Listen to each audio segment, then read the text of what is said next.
নমস্কার। পঞ্চতন্ত্র সিরিজের নতুন এপিসোডে সকলকে স্বাগত।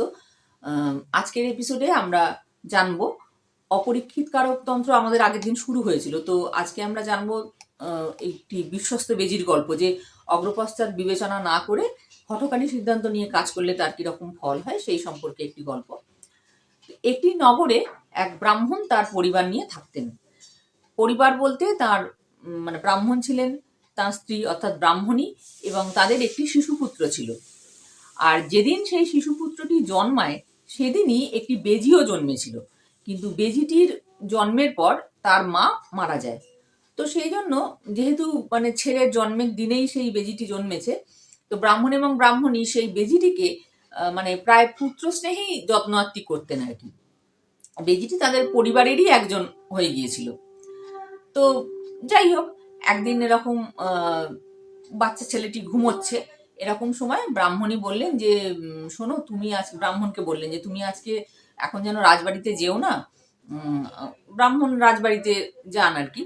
তুমি আজকে যেন কোথাও বেরিও না, রাজবাড়িতেও যেও না, আমি একটু জল আনতে যাচ্ছি, খোকা তো ঘুমোচ্ছে, তুমি পাহারা দাও। তো ব্রাহ্মণ বললেন যে কিন্তু রাজবাড়িতে তো আমার যাওয়া দরকার।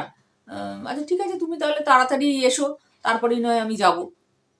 কিন্তু ব্রাহ্মণী বেরোবার আগেই রাজপুরুষেরা এলো, যে মহারাজ তলব করেছেন, ব্রাহ্মণকে বললো আর কি, যে মহারাজ তলব করেছেন, আপনাকে এক্ষুনি একবার আমাদের সঙ্গে যেতে হবে।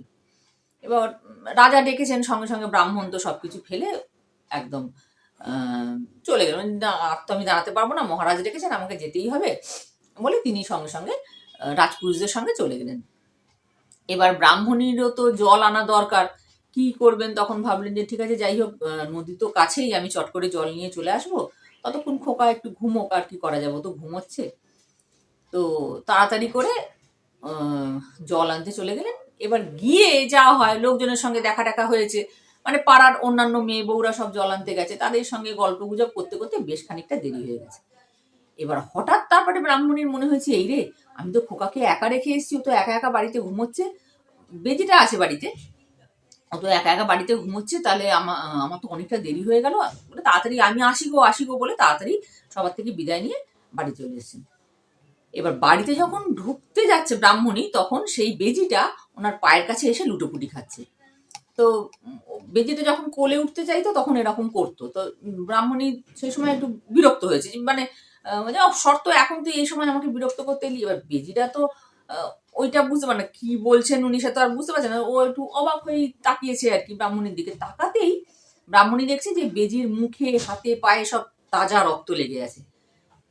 দেখেই মানে একদম ব্রাহ্মণীর মেজাজ চলে গেছে। হ্যাঁ, তুই ছেলেটাকে খেয়েছিস? তুই ওই মানে ব্রাহ্মণী ভাবছে যে যে খোকাকে রেখে গেছে, ও বেজিটা হয়তো ওকে কামড়েছে, ওকে খেয়েছে, মানে একা পেয়ে, কেউ তো সামলাবার নেই। হ্যাঁ, তখন বলছে, হ্যাঁ তুই খোকাকে খেলি, তোর মুখে রক্ত, এইভাবে তুই খোকাকে ছিঁড়ে খুঁড়ে খেয়েছিস বলে একদম রাগের মাথায় পুরো ওই যে জলের যে কলসিটা সেটাকে একদম ওই বেজির মাথার ওপরে ফেলে দিয়েছে। দিতে তো সঙ্গে সঙ্গে বেজিটা একটু ছটফট ছটফট করে মারা গেছে। তারপরেই তো ব্রাহ্মণী ছুটে ঘরের ভেতরে গিয়ে দেখছেন যে ছেলে তো নিশ্চিন্তে ঘুমোচ্ছে।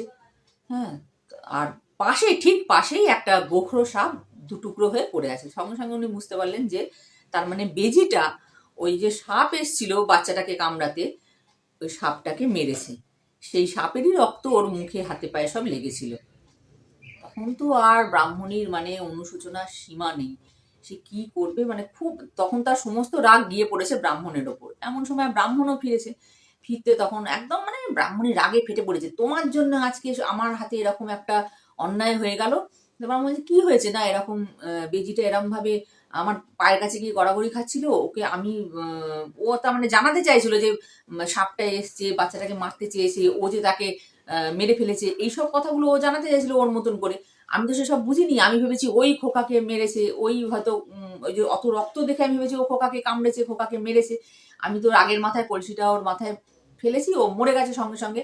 এই তোমার লোভের জন্য আমার আজকে এত বড় আমার হাতে এত বড় অন্যায়টা হয়ে গেল। তুমি যদি একটু লোভ সংবরণ করতে, তুমি যদি আজ রাজার বাড়ি না যেতে। হ্যাঁ, তো তখন ব্রাহ্মণ বলছে, হ্যাঁ সে কথা আমি মানছি, আমি আমার নয় একটু লোভ করেই ফেলেছি, হ্যাঁ লোভের বশেই রাজার বাড়ি থেকে যে, কিন্তু কি আর করব। তখন এদিকে ব্রাহ্মণী বলছে যে হ্যাঁ এইরকম অতি লোভ করলে ওই 4 ব্রাহ্মণ পুত্রের যে গল্পটা আছে ওই রকমই ঘটনা হয়। ব্রাহ্মণ বলছে কেন, সেই 4 ব্রাহ্মণ পুত্রের গল্পে কি হয়েছিল? তখন ব্রাহ্মণী গল্পটা বলছে যে এক জায়গায় 4 ব্রাহ্মণ পুত্র থাকতো, তারা নিজেরা খুব বন্ধু। তো একবার তারা ভাবলো ভাগ্য অন্বেষণের জন্য তারা মানে তারা একসঙ্গে ভাগ্য অন্বেষণে বেরোবে আর কি। তো তারা 4 জনে একসঙ্গে 4 বন্ধু মিলে বেরিয়েছে। এবার খানিকটা বেশ কিছুটা যাওয়ার পরে একজন যোগী মহাপুরুষের সঙ্গে শিপ্রা নদীর তীরে দেখা হয়েছে। তো তারা সবাই তাকে প্রণাম করে বলেছে যে এরকম আমরা ভাগ্যান্বেষণে বেরিয়েছি, তা কিভাবে যাব, কোথায় যাব, সে ব্যাপারে যদি আপনি আমাদের কিছু মানে পথ প্রদর্শন করেন আর কি। তো সেই যোগীরও এই 4 ব্রাহ্মণ পুত্রকে বেশ ভালো লেগেছে। আচ্ছা, তিনি বললেন ঠিক আছে, আমি তোমাদের একটা উপায় বলে দিচ্ছি।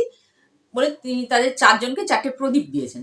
বলেছেন এই প্রদীপ 4টে প্রত্যেকে একটা করে প্রদীপ হাতে নিয়ে তোমরা সোজা উত্তর দিকে চলে যাও, হিমালয় পর্বতের দিকে, এবং যেতে যেতে যার হাত থেকে প্রদীপ যেখানে পড়ে যাবে সেইখানটা তোমরা জানবে যে সে সেখানে ধনসম্পদ পাবে। তো সেই শুনে এবার 4 জন 4টে প্রদীপ হাতে এগোচ্ছে। প্রথমে খানিকটা দূর যাওয়ার পরে এক বন্ধুর হাত থেকে একটা প্রদীপ মাটিতে পড়ে গেল। তা প্রদীপটা মাটিতে পড়ে যেতেই সে সঙ্গে সঙ্গে তার বাকি 4 জন বন্ধু মানে বাকি 3 জন মিলে ওই 4 জন মিলেই ওই জায়গাটাকে মাটিটা খুঁড়তে লাগলো। খুঁড়তে দেখা গেল সেখানে একটা তামার খনি পাওয়া গেল। তো সঙ্গে সঙ্গে সেই বন্ধু বললো দেখো এখানে তো তামার খনি পাওয়া গেছে, এখান থেকে অনেক তামা পাওয়া যাবে, চলো এই তামা নিয়ে আমরা ফিরে যাই, এই তামা বিক্রি করেই আমরা অনেক মানে ধন সম্পদ পাবো, সেই দিয়ে আমাদের সারা জীবন চলে যাবে। তো বাকি 3 জন বন্ধু বললো যে না, তুমি যখন এই তামাটা পেয়েছো তুমি তাই নিয়ে খুশি থাকো, কিন্তু আমরা আরো খানিকটা এগিয়ে যেতে চাই। এই বলে এবার বাকি 3 জন বন্ধু তো প্রদীপ নিয়ে এগিয়ে গেল, আর ওই বন্ধু রয়ে গেল তামার খনির কাছে। এবার আরো খানিকটা দূর যাওয়ার পরে আরেক বন্ধুর হাত থেকে একটা প্রদীপ পড়ে গেল মাটিতে। পড়ে যেতে সঙ্গে সঙ্গে ওই 3 জনে মিলেই ওই জায়গাটা মাটিটা খুঁড়লো। খোঁড়ার পরে দেখা গেল সেখানে একটা রূপোর খনি, মানে প্রচুর রূপো পাওয়া গেল। তখন সেই বন্ধু বললো দেখো আর আমাদের এই তামার থেকে অনেক বেশি দাম রূপোর, হ্যাঁ এই রূপো প্রচুর পাওয়া গেছে, আমরা বিক্রি করে আমাদের সারা জীবন খুব ভালোভাবে চলে যাবে, চলো আমরা ফিরে যাই। তো বাকি 2 বন্ধু বললো যে না, আমরা আরেকটু দেখতে চাই। হ্যাঁ, তো ও তামা পেয়েছে, তুমি রূপো পেয়েছো, দেখা যাক এরপরে কি পাওয়া যায়। বলে ওই 2 বন্ধু চলে গেল। এবার আরো খানিক দূর যাওয়ার পরে ওই তৃতীয় বন্ধুর হাত থেকে একটা প্রদীপ মাটিতে পড়ে গেল। পড়ে যেতে সেই জায়গাটা ওরা দুজনে মিলে খুঁড়লো। খুঁড়ে দেখা গেল সেখানে সোনার খনি। এবার সোনার খনি পাওয়া যেতে এই বন্ধু বললো যে আর আমাদের এগিয়ে দরকার নেই, সোনা পাওয়া গেছে তো মানে প্রচুর ধন সম্পদ পাওয়া যাবে, চলো এবার আমরা এই নিয়ে ফিরে যাই, আমরা যথেষ্ট ধনী হয়েই গেছি, আর কিছু দরকার নেই।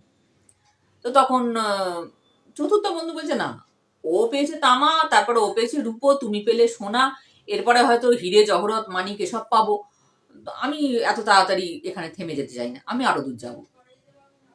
তো কি আর করবে, ওকে বোঝানোর চেষ্টা করলো যে সোনার থেকে আরো দামি তুমি কি বা পাবে, চলো এখান থেকে ফিরে যাও। ও রাজি হলো না, বলো না আমি যাবো। তো এই বন্ধু থেকে গেল, ও এগিয়ে গেল প্রদীপ হাতে নিয়ে। এবার নিয়ে যাচ্ছে, যেতে যেতে খানিকটা দূরে গিয়ে বেশ খানিকটা চলে গেছে, গিয়ে দেখছে যে কিছুটা দূরে একটা লোক দাঁড়িয়ে আছে, তার মাথার ওপরে একটা চাকা বনবন করে ঘুরছে। এবার লোকটাকে দেখে না ও খুব আশ্চর্য হয়ে গেছে। বলছে যে ও গিয়ে বলছে যে তুমি কে ভাই, তুমি এখানে এইভাবে দাঁড়িয়ে আছো, আর তোমার মাথার উপরে এরকম একটা চাকা লাগানো আছে কেন, চাকাটা বনবন করে ঘুরছে। বলতেই সঙ্গে সঙ্গে সেই চাকাটা শিফট করে সরে এসে ওই এই বন্ধুর মানে চতুর্থ যে বন্ধু তার মাথায় চাকাটা স্থাপন হয়ে গেল, এবং ওরই মাথার উপরে বনবন করে ঘুরতে লাগলো। এবার ও তখন বলছে ওরে বাবারে, এই চাকা আমার মাথায় কি করে এসে গেল, আমার তো প্রচন্ড যন্ত্রণা হচ্ছে, আমার ভীষণ যন্ত্রণা হচ্ছে, ওর একটা ভারী চাকা মাথার মধ্যে মানে থেকে যদি ঘুরতে থাকে, আমার প্রচন্ড যন্ত্রণা হচ্ছে, এসব কি করে হলো, তোমার মাথা থেকে আমার মাথায় চাকাটা চলে এলো কেন? তখন সে বলছে যে দেখো ভাই, তুমি প্রদীপ হাতে নিয়ে এতটা লোভ না করতেই পারতে, এতটা দূর তুমি না আসতেই পারতে, এর আগে তো তোমরা সোনার খনির সন্ধান নিশ্চয়ই পেয়েই গেছো, সেখানেই খুশি থাকতে পারতে, এত দূরে আসাটা তোমার উচিত হয়নি। আমিও এর আগে লোভ করে এত দূর চলে এসেছিলাম, সেই জন্যই অতি লোভেই আমার মাথায় এই চাকাটা এসে গিয়েছিল, এর আগে যে ছিল তার মাথা থেকে আমার মাথায় চলে এসেছিল। তুমি সে কতকাল আগের কথা, তুমি এতদিন পরে ফিরে আরেকজন এসে আমাকে এই ব্যাপারটা থেকে মুক্তি দিলে, এবার আমি ফিরতে পারবো।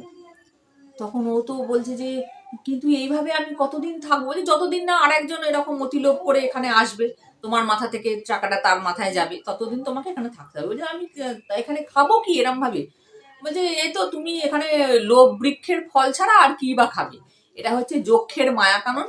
এখানে খিদে তেষ্টা পায় না, তোমার খিদেও পাবে না, জল তেষ্টাও পাবে না, সেসব ঠিকই, কিন্তু শুধু তোমার অনুশোচনা হতে থাকবে প্রচন্ড, এটাই তোমার শাস্তি। তা সে তো কি করবে, এবার ওই লোকটা চলে গেল, ও তো মুক্তি পেয়ে গেছে, ওর নিজের দেশে ফিরে গেল। তো ও দাঁড়িয়ে আছে কি করবে, এমন সময় সেই তৃতীয় বন্ধু যে সোনার খনি পেয়েছিল এর আগে সোনা, তো সে মানে খুঁজতে খুঁজতে এসছে আর কি, যে কি জানি ওই বন্ধু কোথায় গেল। এসে দেখছে যে ওইভাবে ও দাঁড়িয়ে আছে, তখন বলছে যে এ কি তুমি এখানে এরম ভাবে দাঁড়িয়ে আছো, তোমার এই অবস্থা কি করে হলো? তখন ও সব বৃত্তান্ত বললো যে এই এই ব্যাপার। তো তখন সব শুনে বন্ধু বলছে যে আমার একটা এরকম আশঙ্কাই হয়েছিল যে এরকম একটা কিছু ঘটনাই ঘটবে। সেই কিরকম হলো জানো, সেই মরা সিংহকে বাঁচানোর মতন ব্যাপারটা হয়ে গেল, যে বন্ধুর কথা না শুনে যদি কেউ এরকম মানে অতিলোভ করতে যায় বা হঠকারী সিদ্ধান্ত নেয়, বন্ধুর কথা না শুনলে এক বিপদ তো হয়ই, তার উপরে আবার লোকের কাছে হাস্যস্পদও হতে হয়। তখন এই চতুর্থ বন্ধু জিজ্ঞেস করলো কেন সেই মরা সিংহকে বাঁচানোর ব্যাপারটা কি হয়েছিল একটু শুনি। তখন সেই বন্ধু ওকে ওই গল্পটা বলতে শুরু করলো। কি গল্প বললো সেটা আমরা পরের এপিসোডে আবার জেনে নেব। আজকের মতো এই পর্যন্তই। আজকে ভিডিও অনেকটা বড় হয়েও গেছে, তো আগামী দিনে আমরা সেই গল্পটা জানবো। সবাই ভালো থাকবেন, নমস্কার।